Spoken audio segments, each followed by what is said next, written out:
A marathon 83 laps. It was exhausting work, but the results worthwhile. We learned a lot today. I learned how much I don't know about motorcycles. Yeah, we made a big improvement. We changed the shock, and I was just way off in the wrong direction with the shock and with the suspension, and so at least we know now that with the changes we made, it was a lot better. Our lap times were much better, and it's too bad the race isn't today or tomorrow. We'd have been in there, but anyway, it was a very good test for us. So you were faster today than in the race? Yeah, much faster, about 2 seconds quicker. That impressive increase in speed brightened the spirits of Lawson and the Cagiva team. It's worthwhile when things turn around for you like that and you make big improvements and you can see your lap time come way down, and it just motivates everybody a little more, and myself, and so it was good for us. The challenge for Cagiva and Lawson is to ultimately match the race-winning performance of the Japanese machines. Confident with the new direction on suspension setup, Lawson concedes increased engine performance is the next step. Of course, still we need a lot more motor, and we need a wider power band, and we're working on that. So, you know, when that happens, we're going to be there. But, you know, unfortunately, our results just don't show all the hard work and the effort that's gone into this program. But I think, you know, like I say, before the end of the season, it'll turn around for us. Cagiva engineer Renzo Finelli, formerly with MV Agusta and Yamaha, is the man working at the heart of the Cagiva technical development. For the second half of the season, possibly from Assen onwards, Finelli hopes to provide Lawson and teammate Alex Barros with a revised engine. I don't think Honda have a lot of horsepower more than we have, but he have a big acceleration. So the new engine make Honda is the right way. So what we have to do, I think we have to copy like Honda. Cagiva also have a new frame on the drawing board. This will be an all-carbon fibre unit, integrating the improved suspension settings developed by Lawson that will take Cagiva to the forefront of Formula One technology. Ferrari give us help about swing arm, carbon swing arm, and maybe soon carbon frame coming. So in off-season, I think, maybe next month. The Mugello test was the culmination of more than a month of testing and racing as Cagiva searched for better early season performance. Finelli says it was part of a program that could not have been achieved without the dedication of Lawson. When Eddie come to Cagiva make big step. So he give very improvement. He do a lot of work, hard work, and now Cagiva getting better and better. So I have to say thank you to Eddie. After almost a decade of Grand Prix racing with Japanese factory teams Yamaha and Honda, Lawson has found a different spirit at Cagiva. Certainly a special experience for the four-time world champion in his final year of motorcycle racing. Well, everybody's, you know, just a family and hard-working, but in the Italian team, everybody's, the Italians, their highs are very high and the lows are very low. So, you know, they're emotional people, and but it's great working with them. I mean, they're always behind you 100% no matter what. Just like yesterday, we had just the worst race of our lives, I think. But still, everybody's back here the next day and working hard, and so that's what you need. The continuing enthusiasm for racing at Cagiva is reflected by factory boss Claudio Castiglione, who paid a flying visit to Mugello to check on Barros and Lawson. He had a smile on his face, so that makes me feel better. Fascinating and beautiful ancient churches are Barcelona landmarks, but so too is the Montjuic Olympic Stadium, part of a huge construction and development program undertaken over the past 10 years in the city that will host the 1992 Olympics. Montjuic Park was once host to international motor racing, and while this area of the city retains its links to the past, recent developments have also included the construction of one of the world's most modern motorsport facilities, the Circuit Catalunya at Montmello. Championship leader Michael Doohan in pole position for this race, but the man they've all come to see, local hero Alex Crivillé, number 28, on the front row of the grid. Doohan, Kaczynski, Crivillé, Rainey, 26 laps, 123.422 kilometres, and Kaczynski leads off the line.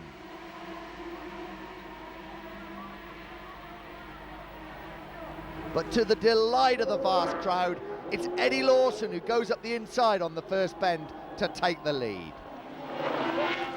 The knowledgeable Spanish crowd love the sight of four-time champion Lawson leading on the Italian Cagiva. Lawson leads, Doohan soon into second place. Rainey third as they flash down the start and finish straight. They break now for the right-hander. Doohan up the inside, snatches the lead. Pushes Lawson back to second, Rainey third.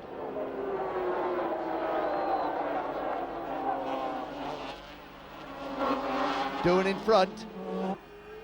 Peter Graves, the English privateer, uninjured as his Yamaha is taken away. We now make the start with Alex Crevier, but not the start the Barcelona-born rider wanted. Obviously problems right from the start with his Campsa Honda as the field streamed past him towards that first right-hander. It's hotting up at the front. Rainey now up into second place, relegating Lawson to third. Doohan still leads the way. Rainey seeking his first ever Grand Prix victory of the season, and Crevier's in the pits, out of the race.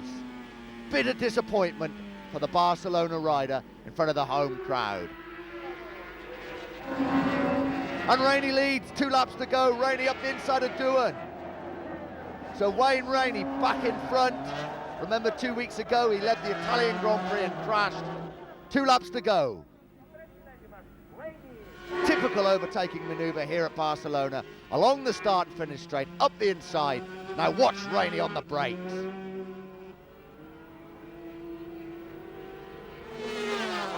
Doohan fights back.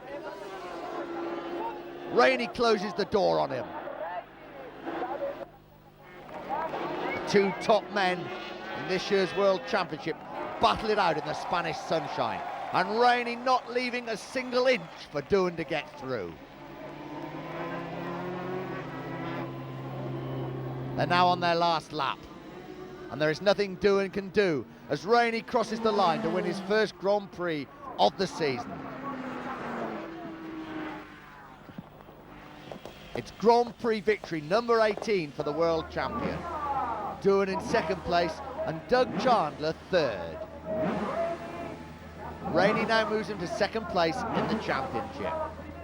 Confirmation of the result, a victory for Wayne Rainey. Doohan second, Chandler third, and Kevin Schwantz in fourth place. Doohan leads on 110. Rainey now just 3 points ahead of Schwantz in second place on 65. The famous Hockenheim ring is a popular home for the German Grand Prix. The track, at 6.7 kilometres, is the longest and fastest on the Grand Prix schedule, with a lap average speed of 205 kilometres per hour. So the world-famous Hockenheim circuit, the fastest in the Grand Prix calendar, the lap record held by Kevin Schwantz. And Wayne Gardner makes his second welcome return to racing following his crash in Japan. But in the final qualifying session on Saturday afternoon, Wayne Rainey takes a dreadful tumble.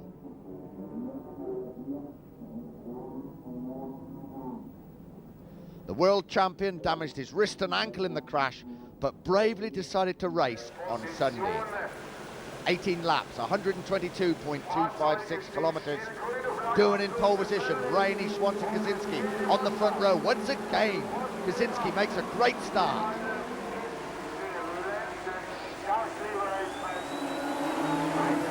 Out of the stadium, into the woods.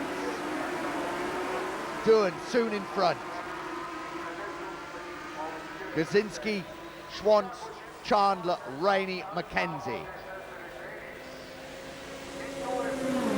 Speeds of over 300 kilometres per hour as they race between the trees. Doohan now opening up an advantage over Schwantz in second place. Doohan stung into action after those 2 recent Grand Prix defeats by both Schwantz and Rainey. And we have a faller at the chicane, and it's Mackenzie. Very fast crash going into the chicane. We now ride with the Scotsman to see exactly what happened. Into the first part of the chicane, he seems to lose the front end. Slides across the middle, hits the barrier with a really big thump. Mackenzie ungraciously carried away with a broken ankle, but Wayne Rainey is also out of the race. Those injuries from the practice crash proving too much for the world champion. Former motocrosser Serge David puts all his experience on the dirt to the test.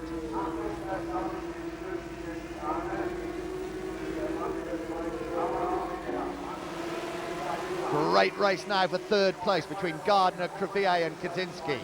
The old man versus the two pretenders, but Gardner fighting back after an injury-hit season leads the way into the stadium on the very last lap. Gardner third, Crevier up the inside. Gardner closes the door on him. Kaczynski also threatens. Doohan one bend to negotiate. Safely through. Doohan wins his 5th Grand Prix of a magnificent season. So Doohan wins, Wayne Gardner back on the rostrum in 3rd place, and Kevin Schwantz 2nd. Confirmation of the results. Doohan wins, Schwantz 2nd, Gardner 3rd, Crevier 4th and Kaczynski in 5th place. The historic Assen road course is one of the most popular with the riders, and with this race being the 8th of 13 World Championship rounds, the battle for points in all classes moving to a crucial phase. Honda riders are the pace setters, with Ralph Waldman leading the 125s, Luca Catalura the 250s, and Mick Doohan the man to beat in the 500s. The strain was beginning to tell, and world champion Wayne Rainey was desperately seeking some points at Assen, having been unable to complete the previous round at Hockenheim. Dutchman Wilco Zeelenberg was on the comeback trail just 4 weeks after breaking his leg in Barcelona. He was still limping, as was the tough Scotsman Neil Mackenzie, with 2 pins and a screw in his ankle after a high-speed tumble at the Hockenheim ring. The walking wounded were all making a brave effort, none more so than Rainey. Try as he might, Rainey could not overcome the pain from injury suffered in Germany, and he was able to complete only 6 laps of practice, being 11th fastest before withdrawing and returning to America for a 2-week holiday. Marlboro Yamaha team boss Kenny Roberts had refused to allow Rainey a pain-killing injection for his injured left hand, not prepared to risk further injury to his #1 rider. Yeah, I've worked very hard with the hand and with the foot since the last race in Hockenheim, and just riding a bicycle upsets it. So I thought maybe I could try it, and I did. And I'm thinking more about my hand than I am about where I'm going on the racetrack. And on those things, it's not the way to race. It's 5th gear chicanes where you got to use your legs and your hands and stopping, and you use a clutch to back shift, and I can't use a clutch, and it's just, I'm not even here really. During the week before Assen, there had been speculation that Rainey was contemplating leaving the Roberts team and becoming part of an expanded Honda World Championship squad, joining Alex Crevier in Cedo Pond's Spanish-based outfit. My contract is up with Kenny, and we've had some discussions with other teams, but I'm happy where I'm at. With Rainey's Yamaha being dismantled and packed away, it appeared that the possibility of a 3rd World Championship for the smooth-riding Californian was now out of reach. Final qualifying for the 500s proved to be a dramatic affair. Suzuki team leader Kevin Schwantz was struggling to get his bike turning smoothly through Assen's complex series of high-speed kinks and lower-speed corners. Both Schwantz and teammate Doug Chandler had both old and new versions of Suzuki's V4 2-stroke engine, and it was the new one that they elected to race, qualifying 5th and 6th fastest respectively. Assen may be Schwantz's favourite track, but not on Friday afternoon. By not allowing enough heat build-up in his front tyre, Schwantz took this spectacular but harmless slide into the gravel runoff area. It was the start of a trend and the beginning of an extraordinary series of crashes at the Dutch TT. After being the fastest on Thursday, Doohan started Friday's session by running in the engine in his Honda. After 3 settling-in laps, Doohan began to pick up speed, but then the red flag was out, and that could only mean a serious problem out on the circuit. There was concern in the Honda pit when Doohan failed to complete his lap, and then the news came through that he had crashed when he lost rear-end grip, accelerating out of the 2nd gear Haarbock corner. Doohan was lifted into the ambulance, his leg supported by an air cast. As Doohan crashed, his right ankle had been jammed against the track by the foot peg, and initial medical reports indicated that his ankle may have been fractured. The normally enthusiastic Dutch crowd had been stunned into silence. Later, the news was not good from Dr. Costa's clinic. Doohan had suffered a double fracture of the lower right leg and was out of the race, as was Wayne Gardner, his Honda slamming into a ditch at the same corner in another high-speed accident. Gardner had apparently lost the front end and run wide onto the grass, just failing to regain control before the sand trap. 2 damaged machines and 2 riders on their way to hospital, Gardner suffering from concussion and severe bruising, but fortunately no further damage to the right leg he had broken in Japan at the start of the season.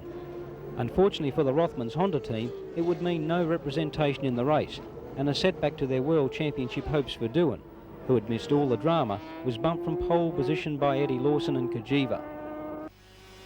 Carrying the onboard camera at the Dutch TT was Randy Mamela's Yamaha, the popular Californian looking smooth through the spectacular high-speed Assen corners. That was until a burst radiator hose dumped water on his rear tyre, and this vicious high side dumped Mamela heavily. Robust Randy was amazingly able to walk away from this frightening spill with no further damage to his already injured right hand. Also in trouble was Neil Mackenzie, having crashed his Yamaha French machine. Fortunately, Mackenzie was able to limp away without having aggravated the ankle he damaged in Germany. And here is the slow motion replay of Mamela's huge accident and body slam to the pavement. To walk away from this one was simply amazing, but Mamela bounced back to qualify 9th and start the race. Since a 2-day test session at Mugello following the Italian Grand Prix, Eddie Lawson has been promising much from the ever-improving Kajiva. The arrival of a new engine for Assen paid off, with Kajiva securing its first ever 500cc pole position. The Italian factory is the latest to follow in Honda's footsteps in designing a new V4 engine with radically different firing order. Lawson was now in with a big chance of securing his first race win for Kajiva, having out-qualified the Hondas of Doohan and Gardner. And with both those riders in hospital, who would bet against this very experienced rider to win the Dutch TT? I can't believe it myself. I don't know how it happened. I guess maybe it was a timing error. The great thing is, of course, although we've had lots of problems with other riders, you in fact were in front before all this started happening, aren't you? Yeah, it's real unfortunate for Mick and for Wayne that they went down like that. You know, I hate to see that happen to anybody, you know, and especially with Mick leading the championship. But all in all, the bike is working good for us, and Kajiva's been working real hard, and we have the new motor, and it seems to be the right direction. So. The world favours Van Drenthe circuit, the lap record held by Kevin Schwantz, 176.35 kilometres per hour. 4 times world champion Eddie Lawson puts the Italian Kajiva machine on pole position for the first time ever in a 500cc Grand Prix. The 8th round of the World 500cc Championship, 120.98 kilometres for this Van Drenthe circuit. What a day for 34-year-old Eddie Lawson. Number 4, John Kaczynski, the young American, without his teammate, of course, Wayne Rainey, the Marlboro Yamaha man, and Kevin Schwantz.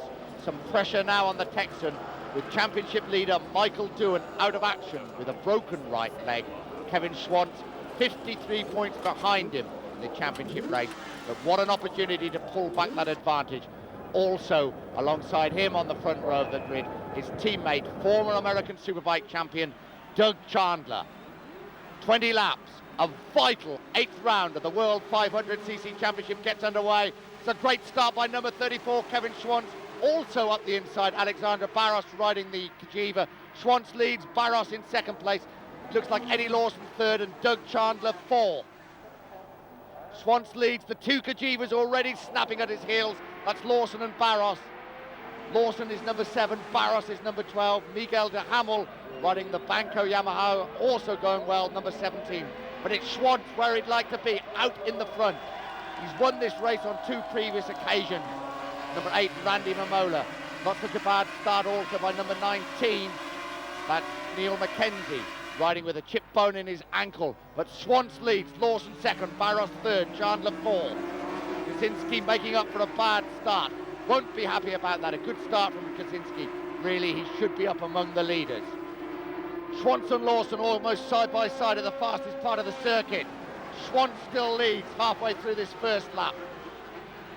Kevin Schwantz, 2nd in the championship. Eddie Lawson tries to ride round the outside of him. Lawson desperately trying to get into the lead, even on this first lap. What a day it would be for the Italian Cajiva factory if we could do that. And here's Kaczynski making up for that bad start already, desperately in search of Grand Prix points with his teammate Wayne Rainey, the world champion, at home with a hand injury. Schwantz leads, Lawson second, Barros third, Chandler fourth. Tremendous opening lap. Championship leader Michael Doohan in hospital in Assen, 2 broken bones in his right leg. So what a race, what an important race this is as they flash over the line to start the second lap. Schwantz leads riding the Lucky Strike Suzuki. In second place, Eddie Lawson on the Cajiva. Third place, Alexander Barros on the Cajiva. And in fourth place, Doug Chandler, De Hamel, Crevier, Momola, Garriga. That's Neil Mackenzie. Crashed 2 weeks ago and chipped a bone in his right ankle, but he's out there racing, as are these men at the front. Schwantz leads, Lawson in second place. Just listen to the crowd. Barros third, Chandler in fourth place. They're halfway through their second lap. 20 laps is Van Drenthe circuit. And as I've said previously, a vital, vital round of the championship. Michael Doohan, who leads the championship by 53 points, out of action. Lawson and Schwantz continue to battle it out. Time through the speed trap here at around 290 kilometres. They break then for the right-hander. Schwantz, number 34, that distinctive number 34 on his Lucky Strike Suzuki. In second place, 4 times world champion Eddie Lawson. 3 times on a Yamaha, once on a Rothmans Honda. And desperate to give Cajiva a Grand Prix victory in his last season of Grand Prix racing. This is Doug Chandler. What an impression he's made in his first season with the Lucky Strike team. He currently lies in 4th place, and young Brazilian Alexander Barros, in fact, has been relegated to 4th, and Doug Chandler has moved up into 3rd. And from the helicopter shot, we see once again Lawson draws alongside Schwantz. Schwantz leads, Lawson in 2nd place. Chandler now looking threatening in 3rd. Alexander Barros hanging on well in 4th. And these 4 are pulling away from the rest of the field. Into the chicane they come. Schwantz leads over the start and finish line. Lawson just lifting the front wheel of the Cajiva. They come out of the chicane in 2nd place. Doug Chandler 3rd, Alexander Barros 4th. They start their 3rd lap. On the brake, Lawson closes on Schwantz at the right-hander at the end of the start and finish straight. Schwantz, Lawson, Barros now push Chandler back to 4th once again. 2 Americans, 2 very experienced Americans battle it out at the front. Barros, not so much experience in 3rd place. Doug Chandler, 4th. Rainey doing, oh, and Chandler has gone. That's Doug Chandler. Chandler has crashed out of 4th place. He looks okay, into the bales, manages to walk away, but the race is over for Doug Chandler, so 4th place Chandler out of the race on this 3rd lap. And I'm sure Kevin Schwantz could have done with his teammate as he chases those vital World Championship points. So now, Schwantz versus the Cajivas of Lawson and Barros. They break for the tightish right-hander. Schwantz still leads. Lawson in 2nd place. Barros hanging on grimly at the moment in 3rd spot. And it looks like an all-Spanish battle for 4th between Juan Garriga and Alex Crevier.